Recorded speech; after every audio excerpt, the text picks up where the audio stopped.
আসসালামু আলাইকুম।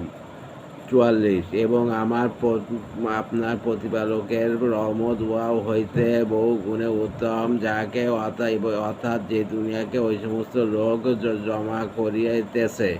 যুরুক ইহার পর দুনিয়াবী চাকচিক্যের কয়েকটি জিনিস উল্লেখ করিয়া ইরশাদ হইয়াছে, অর্থাৎ উপরে স্বর্ণ রূপা ছাদ দরজা ইত্যাদি উল্লেখ করিবার পর ইরশাদ হইয়াছে, আর এইসব সব কিছু শুধু পার্থিব জীবনে কয়েকদিনের মনোবাঞ্ছনা পূরণ, ২-৪ দিনের বাহার এবং আপনার প্রতিপালকের নিকট আখিরাত মুত্তাকী লোকদের জন্য রহিয়াছে।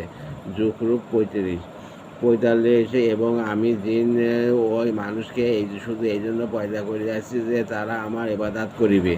আমি তাহাদের উপর রিজিক পৌঁছানো চাই না, আর উহাও চাই না যে তাহারা আমাকে খাওয়াবে। আল্লাহ তাআলা তো নিজেই সকলের রিজিকদাতা, শক্তিশালী ও অত্যন্ত ক্ষমাবান। জারিয়াত ৫৬-৫৮।